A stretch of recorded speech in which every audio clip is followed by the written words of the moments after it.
हरे कृष्णा दोस्तों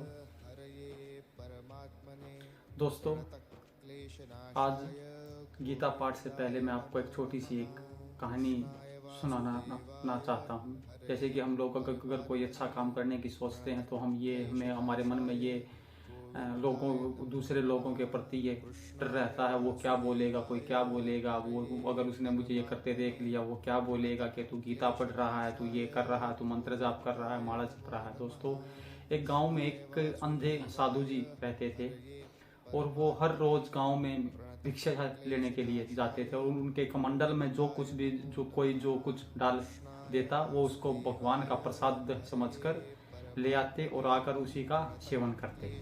वो एक घर में एक स्त्री थी जो उनको प्रतिदिन भोजन दिया करती थी, लेकिन उस स्त्री का जो पुरुष था वो उन बाबा जी से, साधु जी से बहुत ज़्यादा ईर्ष्या करता था। एक दिन वो स्त्री कहीं गई हुई थी, तो जब वो साधु जी उनके घर पे भिक्षा लेने के लिए गए तो उस व्यक्ति ने उनके कमंडल में गोबर उठा के डाल दिया। अब साधु जी तो अंधे थे, उन्होंने अपनी कुटिया पे आए और उन्होंने अपने कमंडल में जैसे ही हाथ डाला तो उनका हाथ गोबर में जाके लगा। तो उन्होंने सोचा कि ये जिसने भी मुझे ये दिया है, उसने ऊपर वाले से एक ही प्रार्थना की कि हे भगवान, जिसने मुझे ये दिया है तो उसको इसका 1000 गुना देना। और उन्होंने उस दिन वो भूखे ही रहे। उन्होंने यह धारणा की कि शायद आज भगवान ने मुझे भूखा ही रखना था, इसीलिए आज मुझे भोजन प्राप्त नहीं हुआ। और उनके दिए गए उस, आप श्राप मान लीजिए, जो भी मान लीजिए, एक साधु के मुख से निकले वचन मान लीजिए, धीरे धीरे उन्होंने वो जो गोबर था कमंडल का, वो उन्होंने अपनी जैसे ही उन्होंने अपनी कुटिया के पीछे से छिप फेंक दिया था और वो धीरे धीरे वो कूड़े का बहुत बड़ा पहाड़ बन गया, जिससे पूरे गांव में महामारी फैल गई। पूरे गांव में दुर्गंध होने लगी, पूरा गांव दुखी हो गया। पूरा गांव मिलकर साधु जी के पास गया और उनसे इस कूड़े के पहाड़ का रहस्य जानना चाहा। तो साधु जी ने उनको सारी कहानी बताई। तो गांव में फिर ये फैसला हुआ गांव की पंचायत में कि जिसने भी ये किया उसको ढूंढो और उसको कठोर सजा दी जाएगी।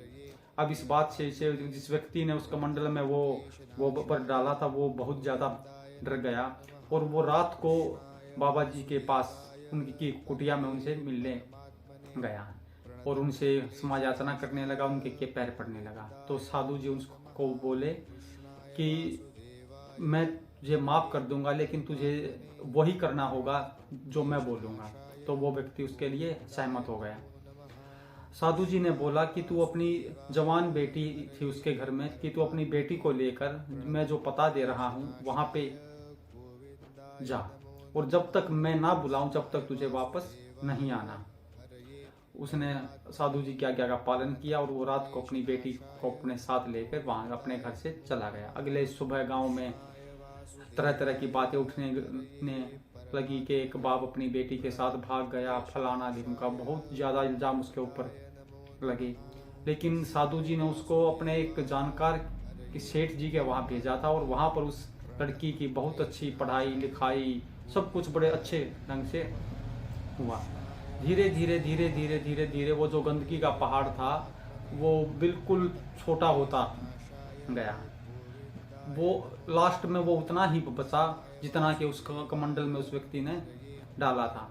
फिर साधु जी ने उस व्यक्ति के पास संदेश भेजा कि अब तुम्हें अपनी बेटी के साथ वापस गांव में आना होगा। वो व्यक्ति जैसे ही गांव में आता है तो पूरा गांव उसे मारने के लिए दौड़ पड़ता है और वो भागता भागता साधु जी के आश्रम पर पहुंचता है। तब साधु जी ने पूरे गांव वालों को जो असली सच्चाई थी वो बताई कि मैंने ही इसको ऐसे इसकी बेटी की पढ़ाई लिखाई के लिए, शिक्षा के लिए अपने एक जानकार के वहाँ भेजा था। तब जाकर पूरा गांव शांत हुआ।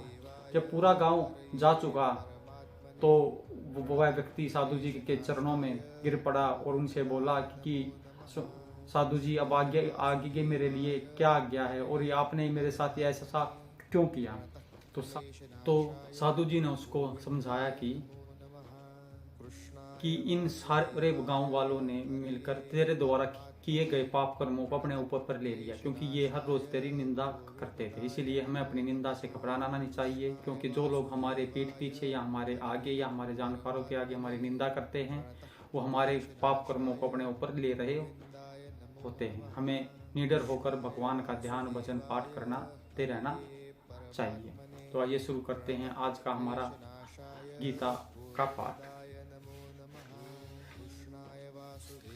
अन्येश्च बहवः शूरवा मदर्थे तैवक्त जीवितम नाना शस्त्र प्रहरणा सर्वे युद्ध विशारदा। अन्य सब च वी बहव अनेक शूरवा वीर मत अर्थे मेरे लिए तैवक्त जीविता जीवन का उत्सर्ग करने वाले, नाना अनेक शास्त्र आयुध प्रहरणा से युक्त सुसज्जित सर्वे सभी युद्ध विशारदा युद्ध विद्या में निपुण। ऐसे अन्य अनेक वीर भी हैं जो मेरे लिए अपना जीवन त्यागने के लिए उद्यत हैं। वे विविध प्रकार के हथियारों से सुसज्जित हैं, युद्ध विद्या में निपुण हैं। तात्पर्य है, जहां तक अन्यों का यथा जयद्रथ कृत वर्मा तथा शल्य का संबंध है, वे सब दुर्योधन के लिए अपने प्राणों की आहुति देने के लिए तैयार रहते थे। दूसरे शब्दों में यह पूर्व निश्चित है कि वे सब अब पापी दुर्योधन के दल में सम्मिलित होने के कारण कुरुक्षेत्र के युद्ध में मारे जाएंगे। निसंदेह अपने मित्रों की संयुक्त शक्ति के कारण दुर्योधन अपनी विजय के प्रति आश्वस्त था। अपर्याप्तम तत्समाकम बलम भीष्माभिर्षिततमम पर्याप्तम तीवदमेतेषां बलम भीमाभिर्षिततमम। अपर्याप्तम अप्रिय ततम वह अस्माकम हमारी बलम शक्ति भीष्म पितामह द्वारा अभिरक्षिततम भली भांति संरक्षित पर्याप्ततम सीमित तू लेकिन इदम यह सब एतेषाम पांडवों की बलम शक्ति भीम द्वारा अभिरक्षितमम भली भांति सुरक्षित। हमारी शक्ति अप्रिय है और हम सब पितामह द्वारा भली भांति संरक्षित हैं, जबकि पांडवों की शक्ति भीम द्वारा भली भांति संरक्षित होकर भी सीमित है। इसका तात्पर्य है, यहाँ पर दुर्योधन ने तुलनात्मक शक्ति का अनुमान प्रस्तुत किया है। वह सोचता है कि अत्यंत अनुभवी सेना नायक भीष्म पितामह के द्वारा विशेष रूप से संरक्षित होने के कारण उसकी सशस्त्र सेनाओं की शक्ति अप्रिय है। दूसरी ओर पांडवों की सेनाएं सीमित हैं, क्योंकि उनकी सुरक्षा एक कम अनुभवी नायक भीम द्वारा की जा रही है, जो भीष्म की तुलना में नगण्य है। दुर्योधन सदैव भीम से ईर्ष्या करता था, क्योंकि वह जानता था कि यदि उसकी मृत्यु कभी हुई तो वह भीम के द्वारा ही होगी, किंतु साथ ही उसे दृढ़ विश्वास था कि भीष्म की उपस्थिति में उसकी विजय निश्चित है, क्योंकि भीष्म कहीं अधिक उत्कृष्ट सेनापति है। वह युद्ध में विजयी होगा, यह उसका दृढ़ निश्चय था। तो दोस्तों, बाकी का पाठ हम करेंगे कल। तब तक के लिए हरे कृष्णा कृष्णा कृष्णा हरे हरे, हरे राम राम राम हरे हरे। श्री हरि की कृपा आप सब पर बनी रहे। वीडियो को ज़्यादा से ज़्यादा शेयर करें, लाइक करें और हमारे चैनल को सब्सक्राइब करें। हरे कृष्णा।